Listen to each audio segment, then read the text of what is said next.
between the two. We're recording. And there's been a lot of focus on this. It was also done in the nick of time before the Australian federal election was called, because free trade agreements require executive power to be signed. So it had to be done before the election was called, and we went into caretaker mode. So there's been a lot of commentary about this, and people saying, well, what's in it? What's in it for me? How's this going to change things? Will it move the dial? What I really wanted to do was not to necessarily focus on this bilateral free trade agreement, which for trade nerds like me are very exciting, but for most normal human beings are extraordinarily dry and boring topics. But to instead try and put this thing in a story of Australia-India economic relations more broadly. How did we get to this point? Why did we need an FTA? What's this going to change, and what's the future going to look like? So to really try and contextualize some of what we've seen happening, and then also use that as a bit of a guide for the future and what we're going to be doing next. It's really nice to see Nashi Chowdhury, who's going to be the WA Trade Commissioner to India and the Gulf, here with us tonight, just before she goes off in a couple of weeks' time. So hopefully afterwards we can have a good discussion about what that future agenda needs to look like. Now, after a decade, we finally got the bloody free trade agreement in place. And I'll start with the observation that for a very long time, there's pretty much been a situation of what you could kindly call benign neglect in the Australia-India economic relationship.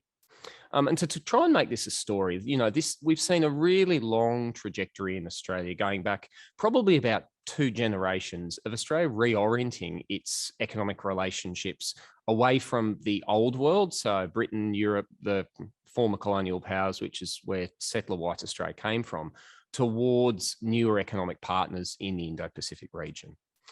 This started with Japan in the 1960s and the 1970s, particularly, which was driven by iron ore out of the Pilbara. That was transformative for Western Australia and Perth.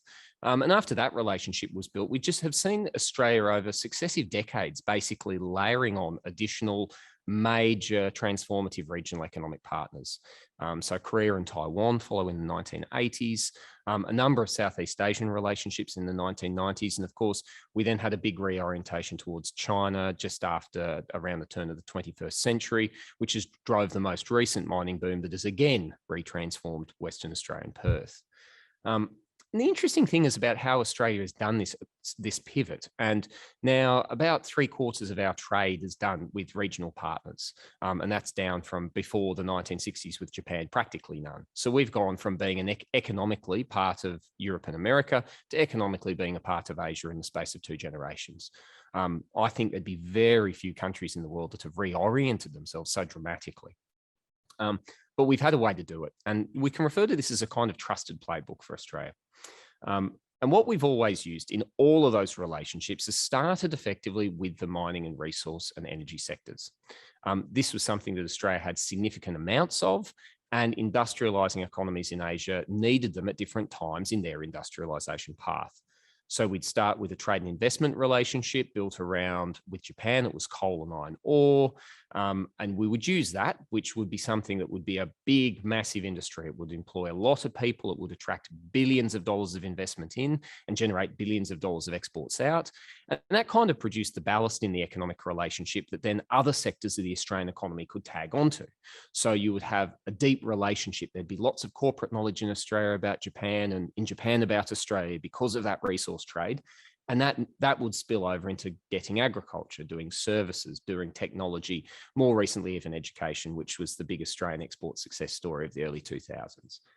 But the keystone in that building, so if you look at these trade relationships, they now look diverse, but it starts with Australia exporting resources to an industrialising partner. India's never been part of this story.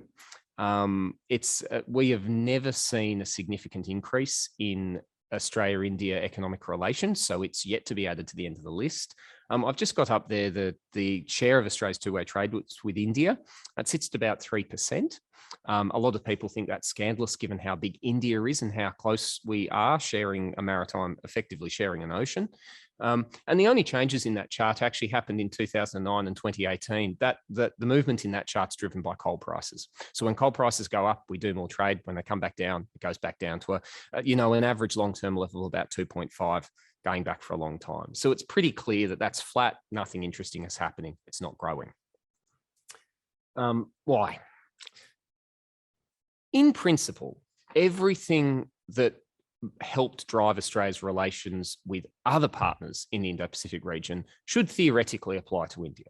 And if you read a lot of commentary, particularly from people in Australia that have boosted the importance of this relationship and been talking it up recently, this is the kind of script they go to explain why we have to find India economically now. It's certainly, I think everybody knows it's a very large economy and it's growing at a fantastical rate. Prior to COVID, high single digits GDP growth every year. And given the size of its population, it's going to be the second largest economy in Asia and probably the third largest economy in the world by 2030 or 2040. So we are talking a global economic giant. In a generation's time, India is going to be a sizable and large player that it's really too hard for Australia to ignore. India is also qualitatively going through some of the same shifts that drove our previous Asian relationships. So an uptick in industry, particularly heavy industry, shipbuilding, steelmaking, and the manufacturing sectors that come off the back of that. Also being driven by the massive rate of urbanisation that you're seeing in some of India's mega cities, which are of a scale and density that kind of terrifies me as a boy who grew up in country New South Wales. And so that's as we've seen in China, as we've seen in other Southeast Asian cities in the past. So the idea is, well, that's going to mean that they're going to need our stuff to build all of that. The old shibboleth about a rapidly growing middle class that's going to have demand for high value Australian products, particularly proteins, and also horticulture products, even wine perhaps. But probably most importantly, and this is the one that stands out for India, is a really strong bilateral political relationship. Historically very strong, and as I think many of us in the room tonight will know, has just gone forwards in leaps and bounds over the last 5 years in terms of political engagement, defence engagements, diplomatic alignments. And interestingly, that's one that India has uniquely compared to our other relationships. When Australia and Japan started their relationship in the 1960s, economics did the leading. The political relationship was actually not very strong given the wartime legacy. And so we had to start with economics to then get the politics and the diplomacy working. So too has that been the case with China, and we know that now. Whereas India, it's the other way around. We've got the politics, we've got the relationship right. Let's just find a way we can trade and invest with each other. So in theory, it should be straightforward, but in practice, it hasn't worked out like that. And one of the big reasons is there is just a lack of complementarity between Australian and India's economies. And this comes down to the fact that India does not need the mineral resources that Australia exports in the way that other countries in the region have. India has an iron ore mining industry. It has a coal mining industry, and it's not a major importer of LNG or gas. So what that means is that keystone that we used in all the previous buildings in the region, we don't have that one there. So we don't have the first block to lay down in an economic relationship. There's also some pretty high levels of Indian protectionism in a lot of the other sectors in which Australia and India trade, often very high tariffs or quotas or customs barriers that make it very hard for Australian exporters to get into the market. As Brendan alluded to in his opening comments, the Indian business environment in terms of ease of doing business is rapidly improving, but it's rapidly improving from a low base. So I think it usually ranks in somewhere in the 80s or 90s in the World Bank Ease of Doing Business report, which makes it a much more challenging environment for Australian companies to operate in than if they were going to China or Japan or Korea or even in Indonesia. And for small Australian companies that have limited capacity to navigate a difficult business environment, that's often a turn-off for them. We also haven't had a strong demand pull from the Indian government, so we haven't seen big signals from the Indian government saying we need Australia to be having an economic relationship with us. The focus has been on the political side. And this has really meant that for Australia, it's been easier to look at other options in the region. There's a lot of opportunities for trade and investment with everybody else in the region, more than a small country like Australia of 25 million people could possibly need. And therefore, because of all these factors, India kind of lines up, but it's a bit harder than the other ones. So we've still got lots of ground to cover in Southeast Asia. We'll just focus on that. And so it's kind of been left in a state of benign neglect for 30 years. It was kind of realised in the mid-2010s in Australia, and this was during the term of the Turnbull government, that this was a problem. It was difficult to have a long-term ambition for an Australia-India relationship more broadly if you didn't have any economic ballast in it. And so the Turnbull government commissioned Peter Varghese to do a big report on what could be done to end this era of benign neglect, which came out in 2018. And this is the cover of it. It's got a beautiful picture on the front of it. Someone can probably tell me what the name of the Indian bridge is there. That's, I think, much larger than the Sydney Harbour Bridge is by scale. Oh, sorry? Oh, yeah. And it's the India Economic Strategies 2035. The big idea behind this report was effectively that you need an economic complement to a political relationship. If Australia's long-term ambitions is to be a preferred partner across many areas with India as it becomes a regional giant, well, we can't have a strong diplomatic, security, political relationship and not have anything economic in there. So we've got to do something to effectively provide an economic foundation for the other things that we want to do together. And of course, the recognition that India is going to be a global power in very short number of years, if not arguably already. Look, it was a fairly reasonable economic strategy, and it got a lot of things. It said a lot of things to Australians that a lot of Australians probably hadn't fully appreciated at the time. Basically, that India is too large, it's too diverse. Something that you could say about some part of India is going to be untrue of some other part of India. And so a one-size-fits-all strategy that we've used in other markets throughout the region isn't going to work. And so what it basically said, here's what we need to do. It picked out 10 priority sectors that Australia would be the drivers for this. It also had a geographic element that trade policy strategies rarely do, and picked out 10 priority states in India, which are these are the 10 plate. Don't try and eat the whole elephant. Here are the 10 sites to go to. And it saw the role of governments as really building some of the government-to-government connections that could then unlock business engagement. If Australia and India in our economic ministries and bureaucracies can get our house in order, then the trade and investment from corporations is going to follow. It outlined 20 recommendations, 10 which it said should be implemented immediately, and another 10 which was supposed to be put in place in the medium term. And unfortunately, most of those 20 recommendations remain unimplemented, partially due to the fact that this got a bit lost in the wash with the transfer from the Turnbull to the Morrison governments, and in the last 2 years as a consequence of all the dislocations of COVID. India enjoyed Australia having an economic strategy for its country, and it was so polite that 2 years later, India reciprocates with an India economic strategy directed to Australia. And it was put out as the Australia Economic Strategy Report that was issued late in 2020. And this is significant for India because it's the first time that the Indian government had ever put out an economic strategy dedicated to a single country before. So that's a mark of esteem and seriousness in the Indian government. It was organised by Ambassador Anil Wadhwa, who many of you might know came to Perth as part of the consultations during that time in 2019 for the report. It was supported by the Confederation of Indian Industry, was the principal driving force behind it. Abhay Mehta in the CI office here did a lot of this work. And it was effectively India's reciprocal to ours. It had the same political logic. We want a relationship, so we've got to do trade and investment. But economically, its angle was a bit different, and it was really focused on where it was that India saw Australia as meeting some of India's developmental needs. So the focus was a bit less ambitious than what Peter Varghese had laid out. It was more narrowly focused on things particularly around the resource sector, where India is interested in a lot of Australia's resource technology. So not necessarily buying Australian iron ore, but thinking about some of the automation technologies we use. How could that be used to help upgrade the Indian mining industry, which in some parts of the country is pretty artisanal and not in great condition. A lot of things about technology and services, and also research and innovation. It also had 26 implementation strategies, and for a document that was published in 2020, it's probably not going to surprise anyone that it had most of the action items on this have fallen by the wayside due to the COVID experience, particularly the quite horrific COVID experience India had in late 2020 and early 2021. The report came out, but there was no bandwidth in Delhi to do anything other than COVID. And so it's a good document, but it still sits there waiting for someone to pick up and run with it. Look, the strategies are relatively well aligned, but it is worth pointing out that there are some differences. And the first thing that both of them do is recognise that Australia's existing playbook will do resources. And so what would you like me to do? Minimize it because it's obscuring what a live audience is seeing. This thing? Cool, no worries. Oh, thank you. There we go. What the strategies recognise is that the old Australian playbook is we'll start with mineral exports and then we'll build everything off the back of that. It's not going to work for Australia and India. So we need something else. That what Australia's done with Japan and Korea and China and Southeast Asia isn't going to repeat. So we're going to have to start with a blank page.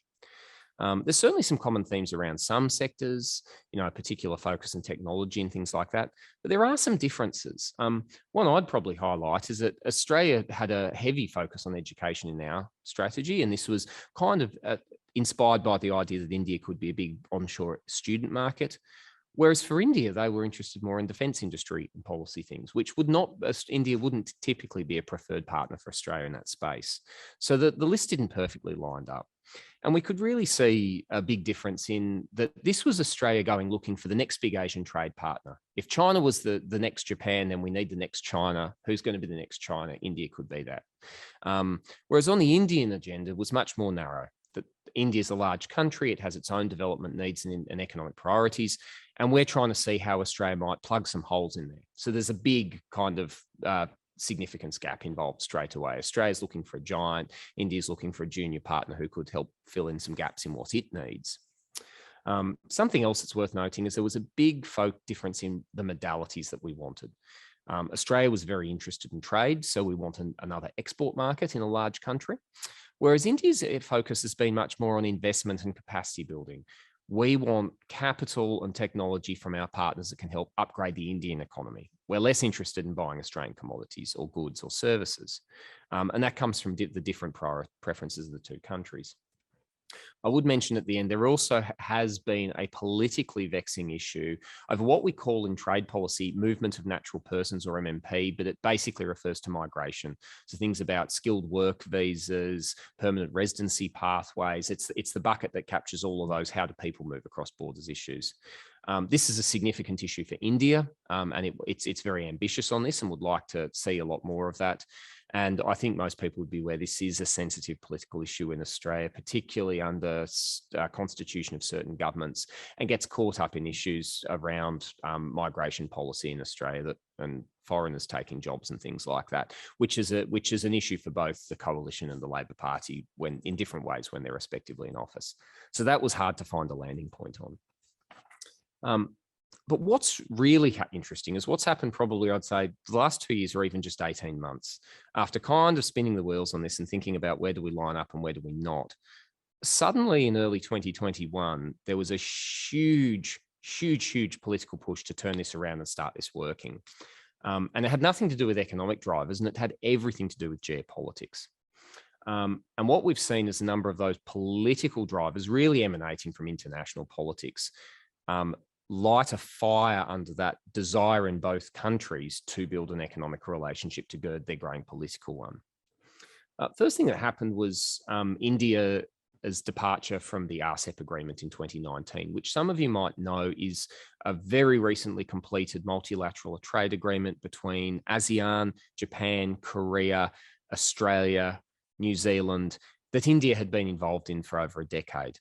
And at the very last minute, just before the final text of the agreement was completed, the Indian government withdrew, largely over its concerns that if it joined this regional trade bloc, which is now the largest regional trade bloc in the world, it's bigger than the EU in trade terms, India would be hit by a wave of cheap Chinese imports that would undermine its Make in India program. The problem for that was the Varghese report had said it's too hard to get a bilateral FTA with India, so we should use this RCEP multilateral thing as a way to have a trade agreement. And then India pulls out of it, so we've got to go back to what we can do because we can't rely on that to provide us a mechanism to trade with each other. On the Australian side, what we also saw was a hefty campaign of trade coercion that was aimed at China against Australia starting in May 2020.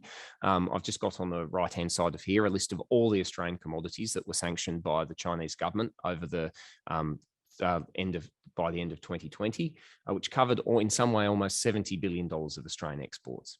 And as a result, the Australian government rechanges its trade strategy and says the number one thing we've got to do is diversify, because if we're heavily dependent on China for most of our export markets, then we're going to be subject to political coercion every time we stand on the opposite side of an issue to China, which is becoming increasingly common.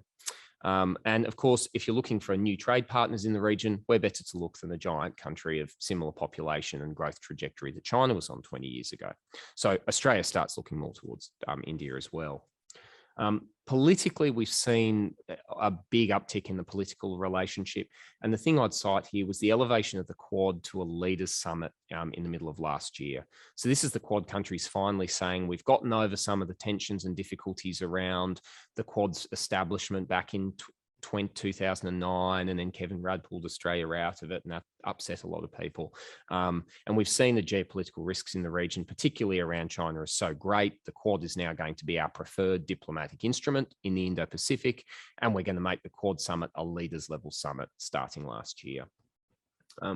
I'd probably add to the list also some of the discussion over how India has responded to Russia's invasion of Ukraine, where there has been some criticism from a number of countries around the world that India has kind of tried to take a bit of a neutral or we won't comment stance on this kind of thing. They haven't participated in sanctions. They abstained during 2 UN Security Council votes on the issue. Which most India watchers know is a function of India's dependence on Russia, particularly for oil and military equipment, given its situation on the border with China. But there's also revealed for a lot of other people that it is part of the problem where India doesn't have strong economic ties with its friends. So if India is in the Quad, but it's still economically dependent on Russia, it's going to find itself in this situation in geopolitical crises. And so one of the best things we could do to help India is actually help it have a wider range, help India diversify its economic relationships so it's less dependent on China and Russia. And that's going to give it more autonomy in its own foreign policy in situations like this in the future. So over the space of 18 months, all this geopolitical stuff ends up landing on top of the relationship. And the governments respond in kind. What I did, this is very helpful. I compiled a list from all of the different DFAT pages from the announcements, is I made a list of everything that was a bilateral economic instrument that Australia and India have agreed in the last 2 years. And there's 16 of them, which is a fantastic list because we don't have this many with most of our other trade partners in Asia. And everything I've got on this slide, none of it existed when the pandemic started. So to think that all of these mechanisms for economic cooperation between Australia and India have not just been put together in 2 years, but during a pandemic where Australia's borders were permanently closed for that entire time, all of this has been negotiated on Zoom, basically, which I think is a real testament. I only add this as a testament to the extreme attention and care and effort that's been put in as a political level in the last 2 years to building this, to ending that phase of benign neglect. Just to name some stuff, Australia's now got a consulate in Bengaluru, which we should have had for a long time.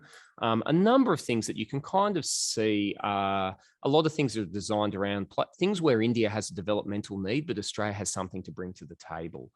Partnerships around green steel. So this is steel that's made with, that doesn't use coal in its production, basically. So it's kind of carbon neutral steel. Critical minerals, METS, which is mining services programs. We're doing space stuff, research and technology in grains and infrastructure. One that's probably interesting here is that goes very relatively unknown is number 12, which is the Australian Public Service Commission's Engagement and Capability Uplift Program. And this is effectively a joint training program between the head of the Canberra bureaucracy and the Delhi bureaucracy about public servant training and things like this, which is very rare for India, given the constitution of its civil service, to kind of engage in a process like that with a counterpart. Also the Maitri Scholars Grants and Fellowships initiatives, which are quite generously funded, and once borders reopen, should start seeing a lot of people coming from India and a lot of people going over. And in the budget, we've seen an announcement for number 16, a Centre for Australia-India Relations, which will be a large kind of university-based research centre whose host is yet to be announced, but has been endowed with, I believe, $150 million. So quite reasonably funded as well. We've now got everything except a free trade agreement. And so this whole issue of the free trade agreement ends up becoming a bit of a sore on this issue. We've now thrown the kitchen sink at it. We've put all of the stuff together that's everything that we've got that you need and vice versa, but we still don't have a free trade agreement. This is a big challenge. And why has it been a challenge? again, it comes down to a different level of appetite and motivation for the two countries. Australia is a very motivated negotiator of free trade agreements. Since about the year 2005, so in the last 15 years, Australia's negotiated bilateral FTAs with all of our major trade partners in the region. In fact, the largest country that we trade with that we don't have a bilateral FTA with is Vietnam, which we do have two multilateral FTAs with in terms of RCEP and also the Australia-NZ ASEAN agreement. So Australia has gotten to the point where in terms of negotiating new FTAs, we've kind of run out of options in the Indo-Pacific. India is the last country left. We hadn't managed to like collect and put in, the last matchbox car we didn't have. So this meant it was kind of the end of the line. We have to put all those resources and skills we've learned doing 15 other FTAs. We've got to get this India one done. Australia's highly motivated because we usually use our free trade agreements to open up markets for our exporters in areas where WTO rules are pretty thin. And for Australia, that really means agriculture and services. The WTO provisions for trade in agriculture and services aren't nearly as advanced for other products. There's still a lot of tariffs. There's still a lot of behind the border barriers. And so what we do is we use our FTAs to say, okay, we've all agreed this stuff at the WTO, but there's this stuff we haven't done in Geneva yet. Can we do that bilaterally between ourselves? And so we've got a big agriculture and services focus in our negotiations. Australia's also being a bit cheeky in that we're seeking a first mover advantage in that Indian market that's about to grow by an order of magnitude in the next decade. And part of Australia's thinking here is because we're a very small country, we may be able to get an FTA with India because we're very small. Even if we sold all of our legumes and all of our wheat and all of our barley to India, given our size and India's size, it wouldn't make much of a dent in India. So they might open their market to us more than they would open their market to a larger country like China. And that means if we can get some preferential access in a free trade agreement, we might be first in on the ground in the Indian market for a lot of these things. And that would be something that could work for us for a long time. We'd also like to use some of the more advanced parts of an FTA, so some of the regulatory provisions, particularly the chapters around investment and services, e-commerce and digital trade, to try and set up, to try and do a bit of things to facilitate that business environment experience. So there was a lot of stuff on Australia's side, and every level of Australian government was pushing very, very hard on this for the last 18 months. The problem is negotiating free trade agreements is extremely difficult for India. India has never negotiated a comprehensive FTA before this. So while it has trade agreements that have been notified to the WTO, in terms of a proper economy-wide, in WTO legal scholars, we call these Article 24 agreements, that they're not just one commodity or one sector or one service, but they're genuinely economy-wide free trade agreements. This is India's first proper economy-wide free trade agreement of size and scale. So it is, while it's done trade negotiations, it's never done something of this form and function before. And of course, India has withdrawn from RCEP, so that means we don't have that, which makes things a bit more difficult. Of course, I think everyone here would know about India's Make in India program, which is its desire to build an indigenous manufacturing capability. But one of the challenges is that the Make in India program does depend on infant industry tariff protection to build up some of those companies.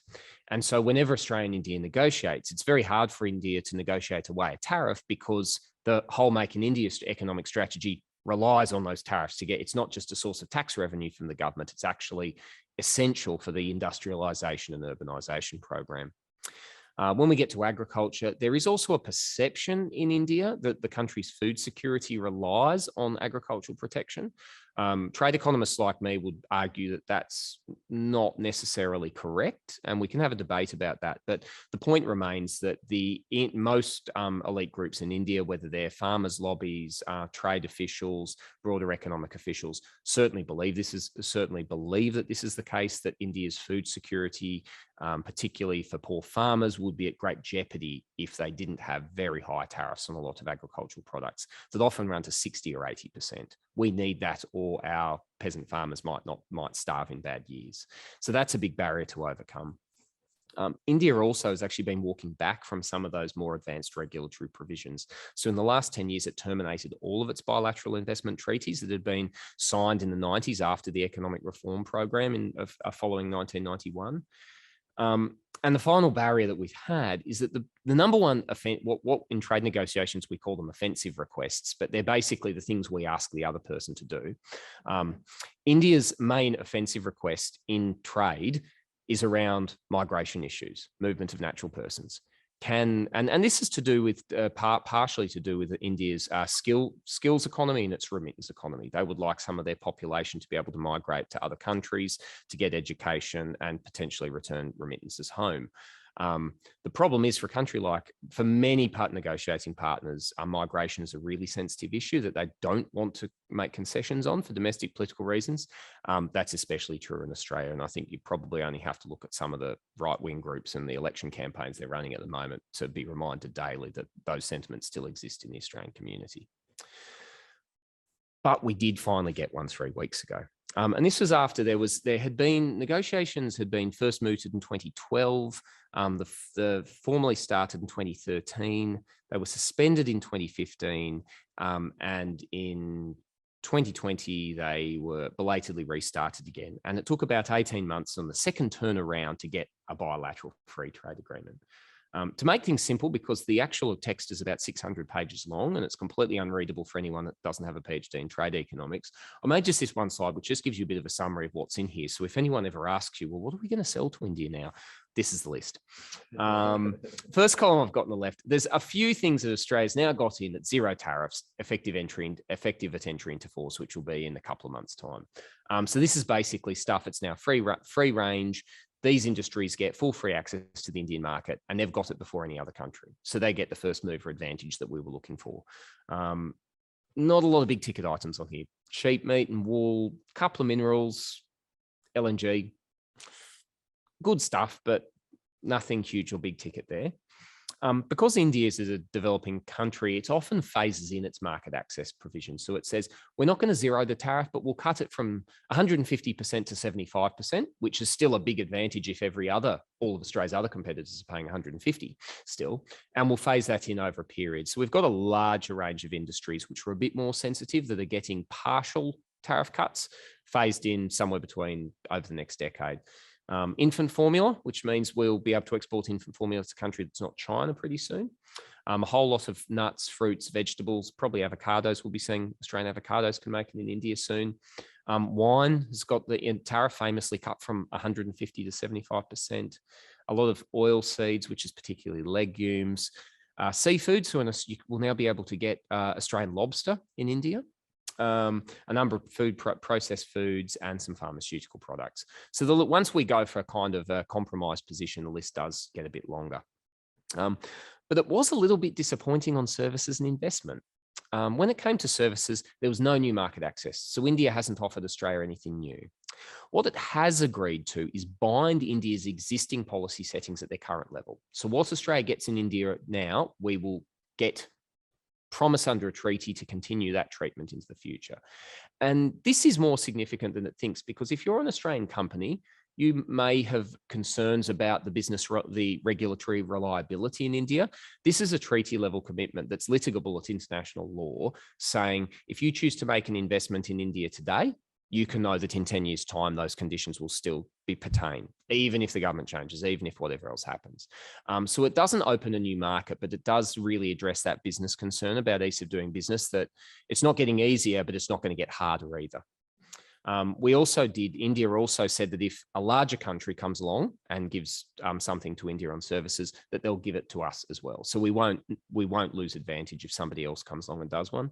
And there'll be a little bit of investment in financial services and telecommunications companies too. But it's a mixed bag. There's nothing on investment. So investments as it was a month ago. There has been post-study work rights given so university students can stay in the country for, I think it's a year after they finish their degree. But unfortunately, it's only for science and tech graduates. So we're not going to see it across the board. There's 1,000 working holiday visas per annum, which is frankly a little bit embarrassing size number given the size of the countries involved, but it's a start. And we haven't seen anything on e-commerce or digital either. How does it stack up? Look, on the plus side, this is, well, it's the first FTA India's ever done, but this is the most biggest set of trade concessions India's ever made in its history, without question. It is the most ambitious FTA it's ever done. And for a country like Australia, we're relatively small. We're not a global economic powerhouse. We probably don't have a great offer for India in the way that we did for a Japan or a China. That's a pretty good result. We've lent on that relationship as hard as we can to get the best that India's ever given to anyone. Those products that were on the list on the last slide, they are going to get preferential access. They're going to get first mover advantage into the Indian market as it grows. Australia has had to give up basically nothing to get this, so our concession list was extraordinarily small. So it is a bit of a free lunch for Australia as well here. Now, there has been some comment because both governments are referring to this as an interim trade agreement, which is a specific language that they've chosen to telegraph the fact that we might go and renegotiate more in the future. And I would probably point just on the last slide to those issues around movement of natural persons, particularly post-study work rights and the working holidays. Those could be expanded. And Australia's intention is, if we negotiate in the future, for example, those two provisions could be expanded greatly. That would be our offer to India to get them to come back with more offers elsewhere. So if we can do better in the left-hand side columns, if India does better on the left-hand side columns, Australia can do better on the right-hand side column. And that could happen again in the future. And of course, probably one of the most important things, it finally brings an end to the long-running political problem of, we've got such a great relationship, why don't we have an FTA? We've now got an FTA, so we can stop talking about the bloody thing. But look, it does also a bit reflect the art of the possible. So its coverage ratios are 90% of current exports and 70% of the 8,000 HS tariff lines.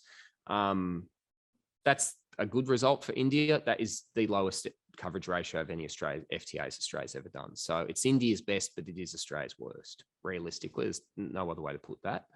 A more telling way to think about this is it's not especially future focused. So if you look back at the list of commodities, it's kind of what Australia exports at the moment. This is our current export profile. But it doesn't think yet about new industries, particularly in technology and services, that are probably going to be the mainstay of the relationship in 10 or 20 years. So it's good for commodities today, but we do need to still think about what we're going to do about the economy of the future, which cuts to the issue about services investment, which means the FTA isn't doing anything for services investment. So we need to look at some of those other 16 economic agreements we've done. These agreements have to do services and investment stuff because that's not in the FTA. So it's not that services and investment are being ignored, but the FTA is not the vehicle that's doing them. We have to look elsewhere. There's some issues around whether some of the provisions are likely to be trade creating or not. Brendan, you and I have had a long discussion for many years about, we have a zero tariff on LNG to India, but there's at the moment no Indian receiving infrastructure to take it. So will that really make a difference on trade next week? No, it won't. And, there is an issue that while both sides have kind of held back those things around migration and movement of natural persons, the FTA is not going to increase mobility and connections between the countries in the way that I think we probably both hoped that it was going to. So it will be important to go back around a second time and actually do something on the people-to-people links side. I think a realistic appraisal, though, is that a lot of people have put a lot of stock and a lot of faith in this FTA. It's almost become a white whale for us. It was India. It was its first proper comprehensive FTA. Could we do it? And for Australia, it was our last big FTA in Asia. Could we finally get the collection book finished? And I think that kind of the way both sides have talked about it kind of overstates what we're really doing here. The Australia-India relationship's never going to be a China or Japan-like one based on commodities trade. And so, yes, the FTA is a very compromise agreement and it's a modest result, but it does everything that we're really going to hope it to do in that front. There's no more landing point in a conventional trade agreement for our two countries. The real agenda lies in technology and services. They're not done by this FTA. They're the future. We need to look elsewhere. We also really need to think about some of the way we can do investment through other those agendas. And many of you know my former staff member at the Perth US Asia Centre, Sonia Arakal, recently had a study out on this that actually looked at what some of the other countries that are courting India economically have been doing, particularly the UK, Japan, and Germany. And they've all taken an investment-led approach rather than a trade-led approach. So they don't have free trade agreements, but that's not a problem because they're focused on the investment side of things instead. And probably the lesson out of that is the success they've had in the Indian market tells us that that's really where the future for the Australia-India relationship lies. We also need to do something to make Australian businesses feel more comfortable, as many of them did have some pretty difficult experiences in the 80s or 90s, and unfortunately memories last. So hopefully this will provide a basis that we can do that. I think just some general conclusions for myself would be, look, the reality is we're the smaller and more motivated partner. So it's going to be on us. India is big for Australia. Australia is not big for India. So we have to look at ourselves and say, what are we doing to push this forwards, rather than thinking that this is on India or they haven't moved enough or India's too protectionist. The reality, the asymmetry is there. We need to live with that and work out what we can do. That's going to mean investment. It's also going to mean commercial diplomacy. And there's been a big uplift in the presence of a number of the commercial diplomacy agencies, particularly Austrade and state commissioners from WA and Victoria and Queensland going out to India at the moment. And that works to a point and it's important, but we also need to think about precisely what we had in these agreements over the last few years. And these are really focused sectoral partnerships. Picking an issue like critical minerals or like grains where there's agricultural technology there, and saying what we've got to do is work out who in Australia has some of the tech and skills that India needs. How can we bring those companies or those research institutes together, and how can we do something on a sectoral basis? That's the way forward for India, not a big FTA. We've seen what the art of the possible is there. And probably just government is going to need to change businesses' mindset in Australia. Australian businesses have had 20 excellent years of trading with China. It's been comparatively easy. It hasn't required a great deal of market knowledge. It's been a relatively straightforward, open market to work in. Lots of other countries have been there. And India is going to be a lot harder.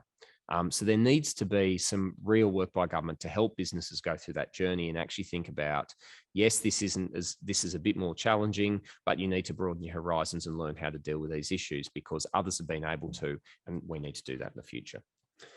So the punchline is that the FTA is okay. It's not that great, but that's okay, also okay, because the FTA is not really pushing on the main blockage. What we've got to do is focus on what we can do in technology services and investment. And we've now got the architecture in place with these 16 agreements. The big question, we don't know what's going to happen here, and maybe the Australian election is going to weigh on this issue to some degree, is now that we've got these 16 instruments together, is Canberra and Delhi and the state capitals in both countries actually going to follow through and make sure that those platforms in those different sectors do something? And, for those of us who support the relationship, our job is going to be to keep their feet to the fire to make sure they do. Thanks, everyone.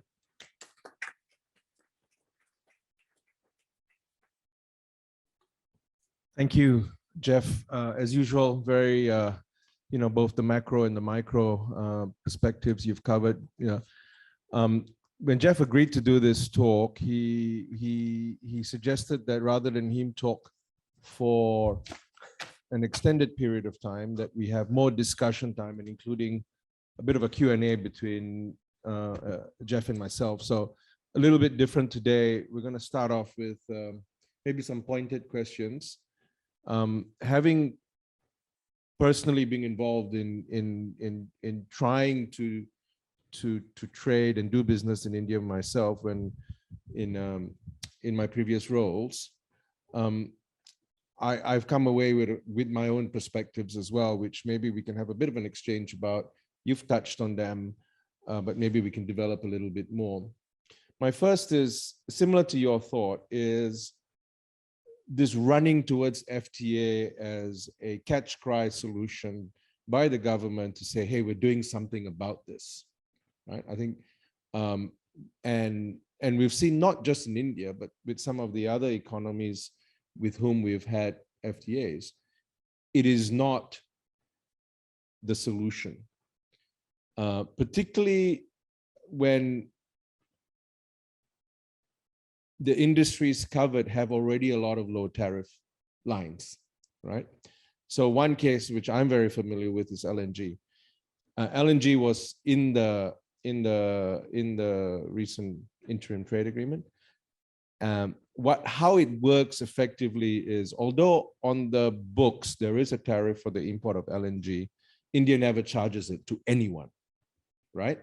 So beyond the infrastructure bottlenecks you're talking about, the reduction or the maintaining of current practice isn't going to move the dial if we continue to use that language. And that's also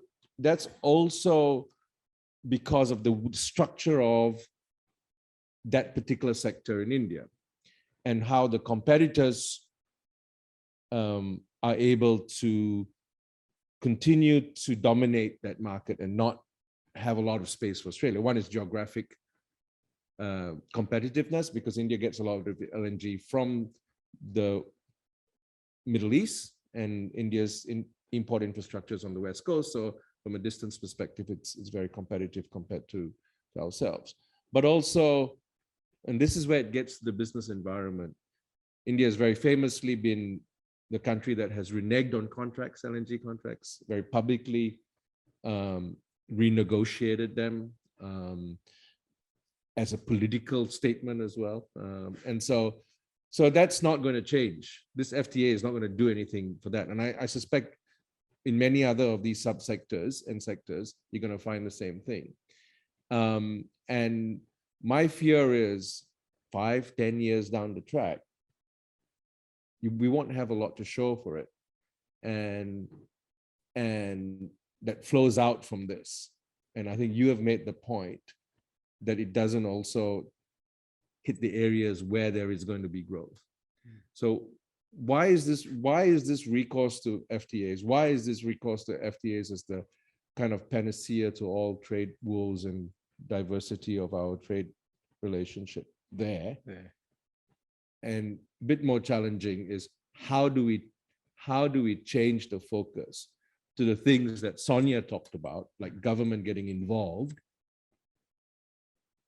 in promoting the investment, doing things that Australian government typically hasn't done, which to provide protection for investors, to give the low concessionary loans, to provide all those facilities. Hard question. It brings me no joy as someone with a PhD in trade policy, and this is the eighth Australian FTA I've worked on in my career. So I've done a few of these now. It brings me no joy to say a free trade agreement is not always a solution here.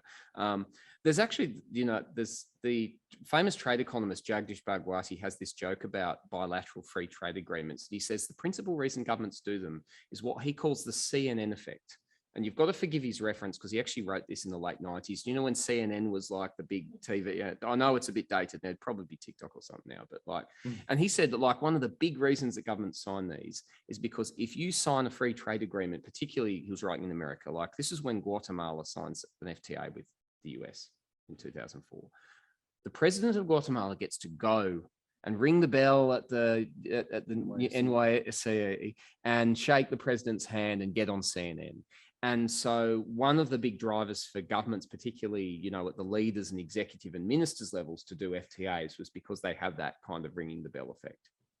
And so he derisively said this was a CNN effect. It had everything to do with getting the minister on CNN and nothing to do with actual trade. That partially explains what's going on here. But look, I think if we're talking about Australia and India, it is Australia's taken a very commodity transactional approach to most of its trade relations with Asia to great success. So to not be critical, but we have gone through a process of gradually over 2 generations opening up markets for the things where we have comparative advantage throughout Asia and transformed our economy and society in our place in the world as a result of that. So I wouldn't fault Australian businesses for thinking, well, if it worked in 8 other countries to work in India too, but it's not going to work in India. I mean, the example I'd give, and I think this one's really important, so particularly in grains, this is a big issue. And Australia spent 10 years, I've been involved in trade delegations to India that did this, that we would go there and say, will you buy more chickpeas? No, it's a staple legume. It's sensitive. There are all these really poor farmers that depend on this subsidy or this quota. We couldn't possibly get rid of it for you, et cetera, et cetera. And if you've seen the farmer protests that there've been recently in India, which was a nothing reform, had hundreds of thousands of farmers descend on Delhi with tractors and beeping horns, you can't imagine what it would be like. Australia never got clever and said, okay, we know you're not going to buy chickpeas, but Australia has the world's best technology for dry land agriculture to extract grains and pulses, which we actually have here. Western Australia has the world's worst soils anywhere in the world and terribly erratic rainfall. And the soil and rain efficiency of cereals farmers in Western Australia is world's best. And there's a number of regions in India where poor farmers are dealing with those very same conditions. A compelling Australian pitch is to go there and say, we want to do a joint venture so your farmers can produce chickpeas more efficiently, and we'll license you the IP. For 10 years, we've been trying to sell the chickpea instead. And it's that old thing about giving a man a fish or teaching a man to fish. We need to teach India to fish rather than just wondering why they're not buying the fish that we've caught. But Australia's never done this before. And so, I mean, the question now is, after 10 years of trying and failing to sell chickpeas, are we going to be able to use a grains partnership to do a technology joint venture over the same thing, which is where the opportunity lies? How do you put that together? It requires a different set of government action, not an FTA. It requires organising research labs, providing government funding to do the backbone work, hooking them up with their partner in India, probably having a few things go wrong initially and being able to take a long-term view, not just say, when do I get my next purchase order for the shipment next season? That's not something Australia's ever had to do before in our Asian engagement. And it's an open question as to whether we can do it. But the FTA is by the by either way. We either will or we won't. It'll be down to us and how we think about business engagement and what the modality is, not some debate about whether the FTA could have been better or not. And the question of, what the peer countries are doing, right? So, and this is quite a passionate discussion we've had over the years around Australia not having a real export credit agency, a real development bank, a real, multifaceted trade finance with political insurance, risk insurance facilities, with this, with that. Whether it's India or any other country, I'll extend the discussion a little bit. Given our focus, or our stated focus of wanting to diversify our trade, are you seeing any movement or any openness to that, or is it still the Washington consensus view on this? Australia has never had what we call an Exim bank. So this is a government-owned bank that has money deliberately with the purpose of funding strategic international economic projects. Japan has one, Korea has one, the US has one, China has several, European countries have them as well. And so it's effectively a recognition that when you're trying to build a new economic relationship, there's a market failure. There's a lot of risk, there's not a lot of trade. Private sector capital is a bit iffy or concerned about it. And so what government can do is they come in, can support that with not free money, but it might be a loan on concessional rates at sovereign rates or something to set up some of the first projects. Australia doesn't have one. And the reason is we've allowed Australia's trade with Asia to be solved by Asian governments, Exim banks. So the initial development of the coal industry in Queensland and the iron ore industry in WA in the 60s was supported by Japan's Exim banks. We didn't need one because someone else had one, and they had the money and the capital willing to do it. And we've seen the China Development Bank and China Exim Bank, some of its state-owned commercial banks as well, do that with the China boom that we had here about 10 years ago in WA as well. So partly what we're running into in India is we've been able to get away with kind of cheating on this because we've always been dealing with someone else had the well-funded Exim Bank and they were the big country and we were the small country and we could let them pay for it. India's not going to pay for it. They're a developing country and they do have Exim Bank things, but their Exim Banks are focused on their developmental needs. India's government is not particularly concerned whether we get green steel in Australia, and they're not going to support that. And so we really need to realise that even though we're the junior partner, we're also probably, to some senses, like the big brother on some of these relationships in a way that we haven't been before, and it's going to be beholden on us to do that kind of government shove over the line. We can't just wait till Delhi does it because they're not going to do it for Australia. And do you see a world where Australia is moving to do that, or do you think that's going to be really hard, or is just necessity is going to move it?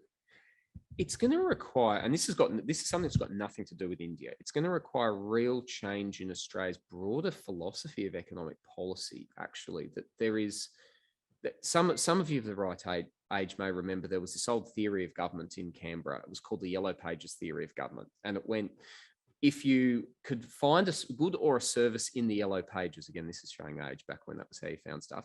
If you could buy it in the Yellow Pages, government shouldn't be doing it. And this is the test. And so Australian government shouldn't own an Exim bank because you can find a bank in the Yellow Pages. Private sector.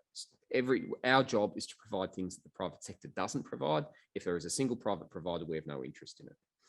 And, that approach to economic reform, that we're ahead of the world, was good. The liberalisation and the market opening that we did gave us 29 years recession free, which is a world record. And I'm willing to bet it's never going to be broken, ever. But it also meant that we didn't have some of those more strategic tools in the toolkit. That attitude remains strong and entrenched in Australia, and we certainly see that. It would go without saying that the Treasury would be the agency in Canberra that is most non-amenable to some of these ideas, and it really requires a bit of a rethinking of some of that. This is where the geostrategic angle comes into this, and why I think the conversation is changing. Is there is a recognition that this is no longer, it's not just free trade. This isn't just business. We don't just want a relationship with India because, well, it would be good to have another one, or we're going through the list of trade partners and we got down to India. But those geopolitical drivers that are behind this relationship are unique and special. And therefore, it's almost a national security investment as much as it is an economic policy move. And that's a different way to think about, are governments allowed to support private sector projects in this way? We've never done that in Australia. Well, this is a new situation and it's geopolitics behind it. And I guess we've seen a little bit of movement on that front with the funding of Telstra's acquisition of Digicel in the South Pacific, and just a few weeks ago the funding of Iluka's battery manufacturing, or at least one leg of it, with some $1 billion of government money. Okay, I think let's open up to the audience. If you could, we're a small group here today, so take the opportunity. It can be a discussion and a Q&A as well. So if you've got any questions, please raise your hand, a short intro, and away you go.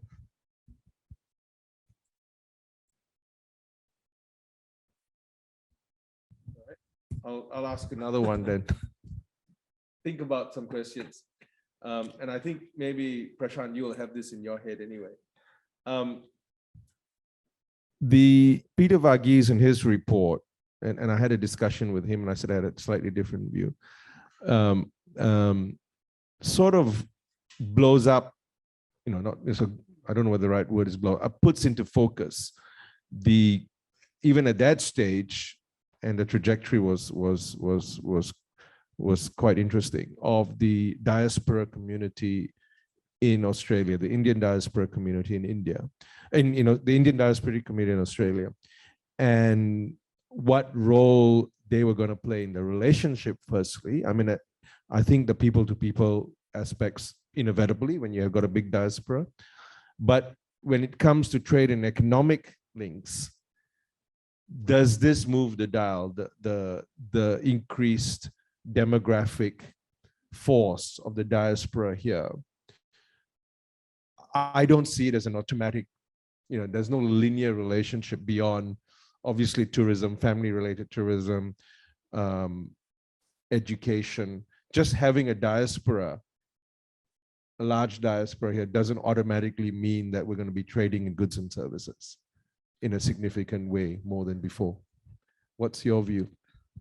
Look, this is a very tricky one, and I can see where advocates of the importance of, and this is true of all countries, not just India, advocates of the importance of diasporas, are fairly well intentioned, but there is a risk of turning people, some of which are recent migrants, some of which are long-standing Australian citizens, the grandchildren of the actual first-generation migrants in the 50s and 60s, into kind of chattels of an economic relationship. And it's not necessarily a logical end in itself.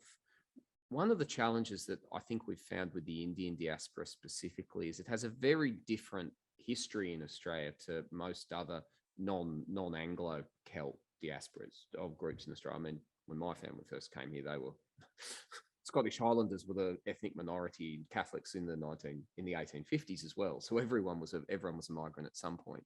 But it's a group that comes to Australia a lot earlier, during a period initially arriving in Australia when the White Australia or certain components of the White Australia policy were still in place. So it has a longer history here. It comes from different parts of India, with particularly, certain areas of India that generate more of that, like Kerala is overrepresented, and so a lot of Australians would think that, half of India is Kerala, from Nothing wrong with that. people they meet, but it's not a large part of India, right? Like it's the diaspora group you have doesn't necessarily, in terms of linguistic or geographic basis, actually map onto India today, because they kind of came for different reasons at a different time. It also has tended to skew towards more professional classes that are not necessarily active in business. There's been a bias towards, educated professionals in doctors and engineers, a large nursing contingent that's been some of the more recent migration. And that's a great contribution to the Australian community, but those groups are probably not people who are going to, when we're talking about large investment deals, which is quite different from some of our recent migrants from mainland China, which tends to skew towards well-connected government and business elites who are going to have more leverage on that. The Indian diaspora in Australia is not necessarily tapped into the decision-making circles of Indian business today in the way that they might be for others. So I think there really needs to be a bit of a more sophisticated discussion about that. I also don't think that there should be any expectation on people of Indian ancestry in Australia that they necessarily have to do this. And I do wonder about instrumentalizing this as saying, oh, you're Indian, you're going to help us trade with India kind of thing. It would be wonderful it could happen, but the Indian diaspora in Australia does not exist for the benefit of our building a trade relationship with India. And I sometimes worry when political leaders talk about them in that terms, that it instrumentalizes these groups. And I think if they are their complementarities, like if Australian, grain or Australian, whatever, Australian product in merchandise goods, there is a market in India. I think like how in China there was, then the diaspora can play a role because they start up trading companies. They might facilitate, they might be a bit more risk takers and credit in providing credit facilities to the buyers, in India. But where you don't have that basic demand and this, for that product, I mean, I guess an example is that trade that turned up in China of, buying milk powder and farm, nutrition and supplements that came out originally from students, a big number of Chinese students here buying and selling it online and WeChat, and that's $1 billion trade. Yeah. But people I don't sending stuff FedExing food packages home, and it's now $1 billion trade. Yeah, but I can't see that happening with India, right? What's the product that we're going to pack and send? Yeah. And the Indian consumer, has a different mindset as well, right? So those kind of things aren't going to automatically follow in my view. And I think there's a bit of a trope that suggests that it might. Well, also, who's the if the obligation's on Australia, also, who is it on in Australia? Is it, and this is the thing, I don't think you can kind of go, well, we've got this big diaspora, so they'll sort it out. The Indian community in Australia have all these connections back to the Indian business world. They'll do that for us. I think it's the onus on people like me, really. If Australia is serious about this, it's not about expecting people with heritage in India to be able to build that relationship. It's about people that don't have heritage in India actually learning something, building those P2P connections.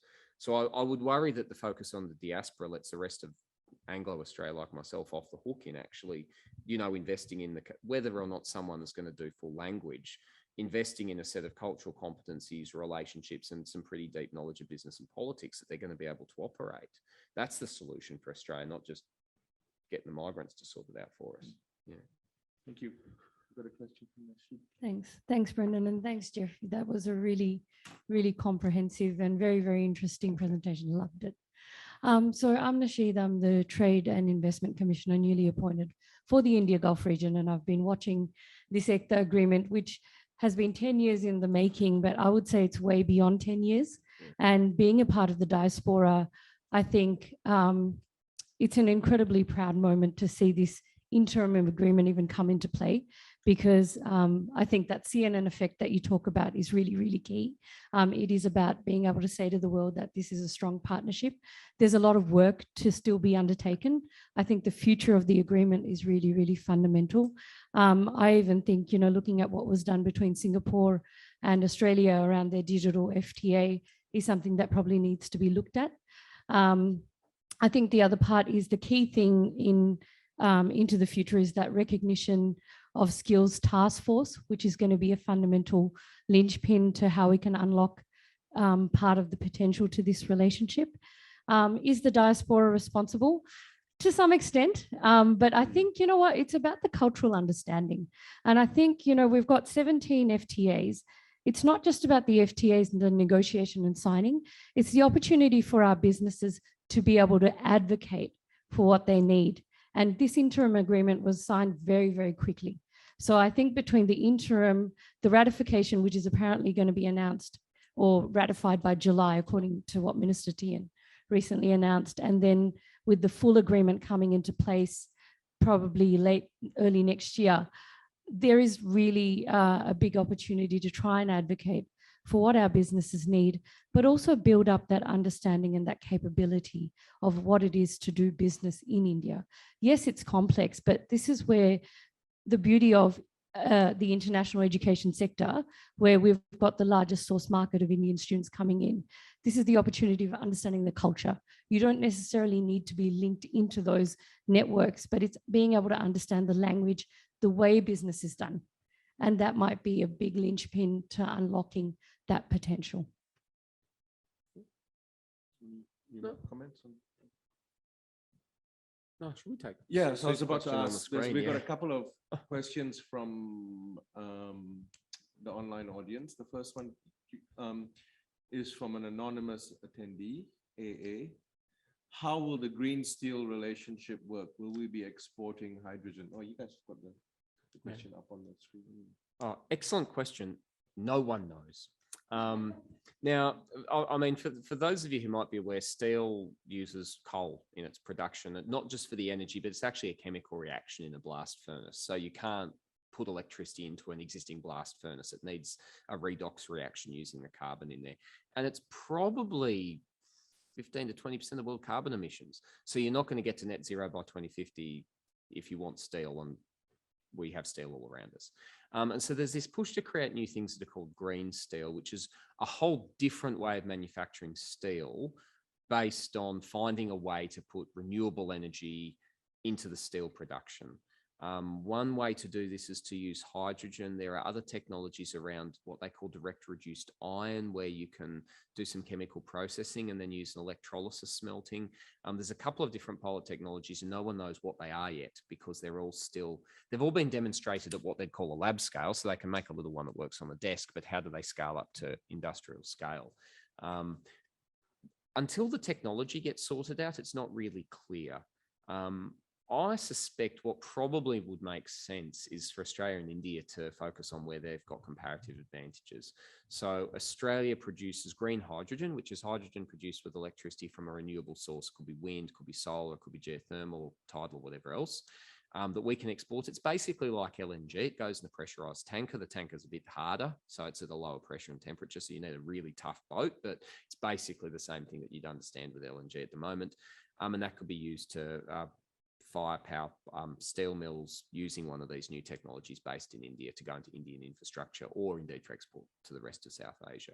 That's probably the most likely pathway, but this is definitely something, because we don't have the tech. We've almost got the technology, but we don't have it at commercial scale yet. No one's really quite sure how that's going to play out, unfortunately. All right, it's the kind of conversation we should be having now, though. Yeah. Walter.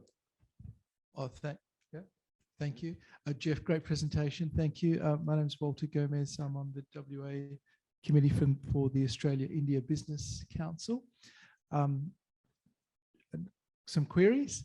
just an observation about the diaspora. I think the soft power of the diaspora is very underestimated, and its ability to influence networks in India and in fact across Asia, where there's large Indian populations like Malaysia, for example. The other thing about the diaspora is the Australian government and governments across Australia every year spend millions of dollars on cultural festivals. So we seem to be very happy keeping the diaspora singing and dancing and doing munch and crunch. But simply, I think one of the issues is they haven't been invited to participate in the economic relationship and further the economic engagement. So I just wonder what would happen if we made more of an effort to invite people to participate in that. So it works invitations work in Asian culture. And I think it may not be all of them that are interested, but even if 100 were, that's plenty of people to open doors on potential multi-billion-dollar trade relationships. A couple of industries that I'd like to ask you about, Jeffrey, that I'm wondering where they are. You may have touched upon them, but creative industries, by way of that exchange or free trade agreement, because it is so massive, so influential globally, that I'm surprised that there doesn't seem to be anything in there by way of creative industry exchange, which to me would have been an obvious way to open doors. Creative industry going into films, TV, gaming these days as well. International education, where is it exactly? Medical industry, given India's advancement in medical technology and also ability to exchange knowledge there as well. Tourism, cultural tourism, health, holistic health tourism as well. Those areas interest me by way of their emission. So I'd be interested in comments. It's a fair observation because they have been emitted. Yes, they're not in the FTA. And if you look at some of those sectoral, those kind of 16 sectoral or geographic things, all of the things you describe, Walter, are not subject to an instrument at the moment. This is all still on the table. Australia has had some difficulty with some of these things. Australia's had a medical tech agenda in a lot of its past FTAs that haven't played out. And I think you can certainly see in the biases of some of these, they also reflect a lot of Indian demand. Like to the credit to that list, a lot of these things are very targeted at what Indian interlocutors are saying to Australia we want critical minerals for batteries. We want green steel because Tata and Mittal are going to have to do this in 10 years and we're going to need the green hydrogen. We want agriculture technology. We want grains technologies.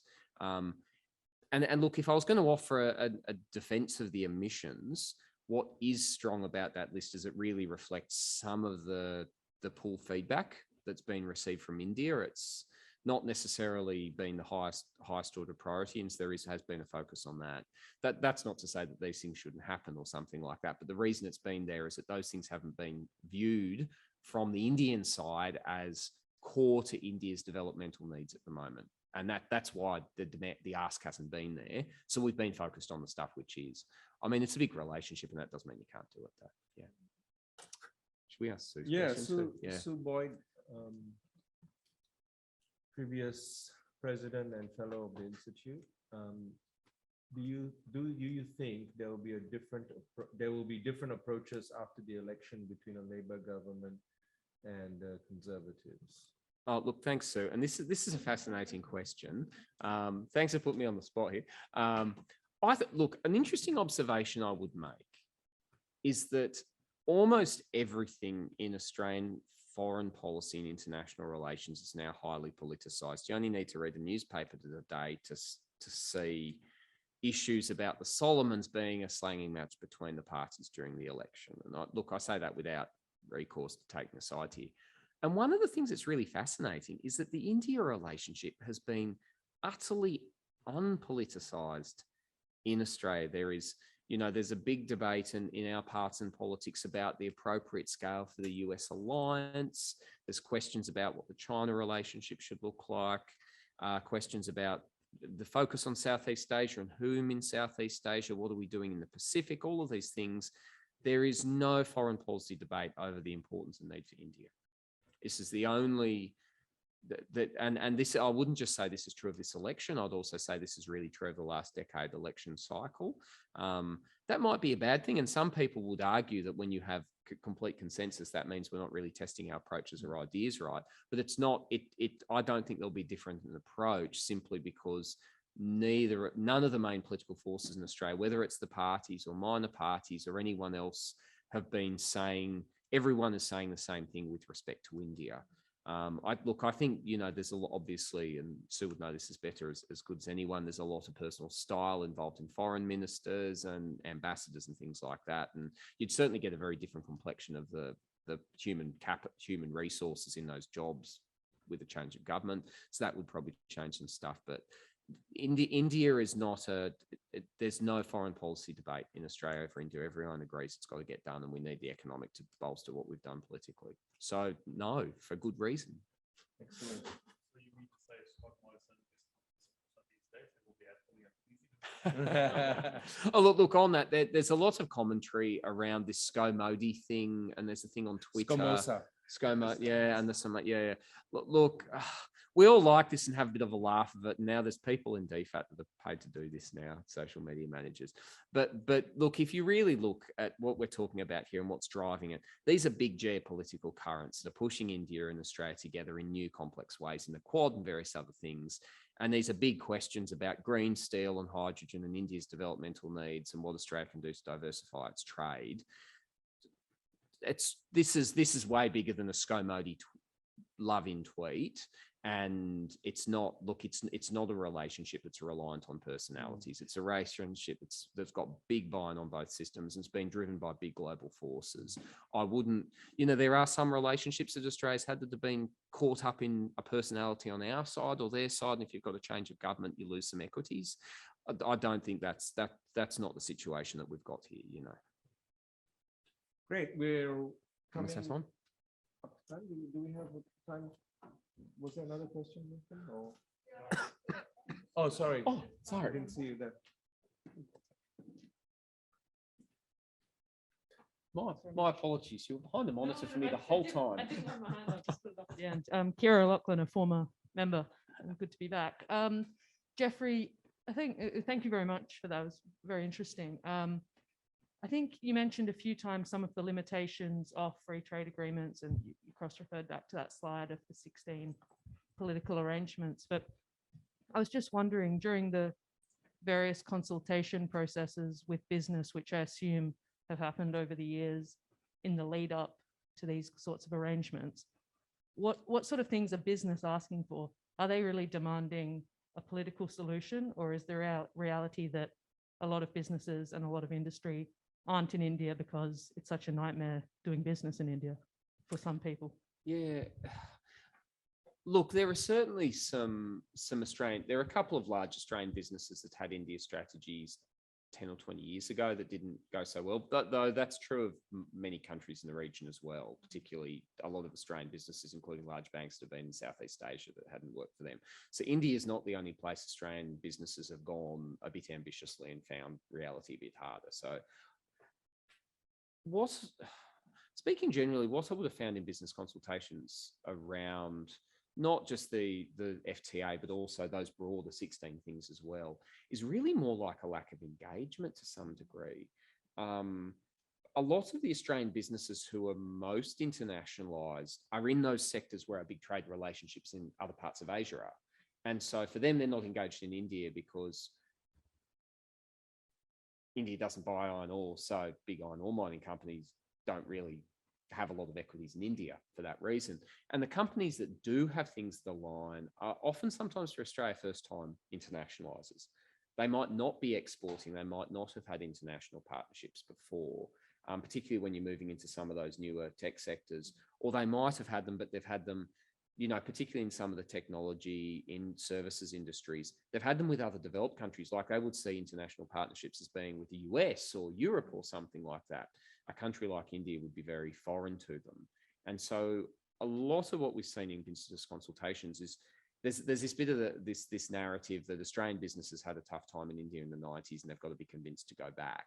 But really, the businesses we're talking about, if that's the agenda, are businesses that have never gone overseas before, or they're in new sectors. They're probably SMEs rather than big giant ASX listed companies. They might, these are businesses that have new technologies that didn't exist 5 years ago, and this might be their first play or something. So it is a big lift for them to say, you're going to internationalize for the first time, and also you're going to do it with the 98th country on the World Bank's ease of doing business list, right? Like, it's chucking someone in the deep end to do this. So I think the real thing that we've found in some of those discussions is actually really getting Australian business to, we say it's get them to think about India, but sometimes it's to get them to think about international in the first place is actually the challenge, is to get them there. And then it's a very new thing, because we're not doing the commodities anymore. New room, new people, new ideas. It's a great chance for us to start again. 63, yeah. 63 at the moment, yeah. So it was 98 5 years ago or something, wasn't it? Yeah, it's got it has gone up the rankings at a spectacular rate. Yeah. Yeah. Well, my point being is the companies we're talking about now weren't in India, didn't exist in the 90s. So that myth of it was bad, someone had a bad experience in the 90s. These companies weren't there. Yeah. I'll put one example of a company that innovated. Yeah. Blockchain technology in a trade. Power Ledger, yeah. It is very close kind of model. Yeah. Here that we have very successful project in UP, Yeah. Which I come from, and they have actually expanding that throughout other states as well. And this is basically energy trading and moving that platform. So here is the Australian innovation, which is global, first in the world, and now the got links in India, because happen to be from happen to be I've got working a couple of businesses working similar things in India, so I'm talking to local business as well. So that's where we understand that all of that is there. What's missing is India literacy. We spend a lot of money in terms of language centers for the Asian languages, but investment in the Indian languages, languages in our school. Also, and there's no effort, visible effort, which I see in the government. So when I did the report to the Parliament a couple of years ago, as part of diaspora, how to enhance trade relation between India and Australia, some of it's already listed, but because of COVID, nothing has happened. Exactly. So there are changes, and there's interest in that. I'm willing to speculate that some of the people working in these companies weren't even born in the 90s. Yeah. So they don't have bad memories for the 90s because they literally weren't alive at that stage. Yeah. It's a new world. So look, there are some of those old tropes that I think, this is about us getting out of all of that stuff and actually thinking about who these are. And it's a bunch of kids with some code. Yeah. And to be fair, that sort of business where you're not necessarily requiring to go and put $200 million of capex in a plant or build branches. These are very nimble. You don't have to you don't have to. It's invest in your effort more so than anything else in your networks, where you're not moving chunks of product where you're sending 2 years worth of chickpeas, since you mentioned it, and you're not getting paid. Yeah, because there so it's a different business model, different types of businesses in the new economy that in this space it can work. Correct, and that's basically using Australian innovation, building a valley here and scaling up in India. That's where, that's the game, not dare I say it, chickpeas. Yeah, excellent. And it's not covered by the FTA. And it's that stuff doesn't fit in an FTA anywhere. Yeah, it's not in any of our FTAs. All right. I mean, we've gone slightly over time, but that's fine. I think we had a really great discussion. Thanks again, Thanks so much, Jeff. We have our traditional vote of thanks, and Molly is going to do it. So not a long way to travel. Oh, I get this present. Thank you very much, Dr. Wilson, for appearing with us again tonight. We always learn so much from you, and this was incredibly illuminating. I certainly didn't know as much as I probably should have about this field, and can't wait to go and learn more. And this is just a token of our appreciation. Oh, thank you, everyone. Cheers. Our next month's event, which will be the date again, 26th or 27th of May. Is it? 26th, I think. 26th. And I think we've centered on a topic. It will be the 20-year anniversary of Timor-Leste's independence on the 20th of May. So our event next month will be focused on, what's happened in 20 years, and we have a special lineup. I won't spoil the surprise, but and we'll look out for the promo, the newsletter, and I think it'll be a fun and interesting evening. Thanks again to our members and guests, and especially for those who have come here for the first time, and new members as well. I know, Walter, you're one, so thank you. Thanks, guys. Thank you, and good night.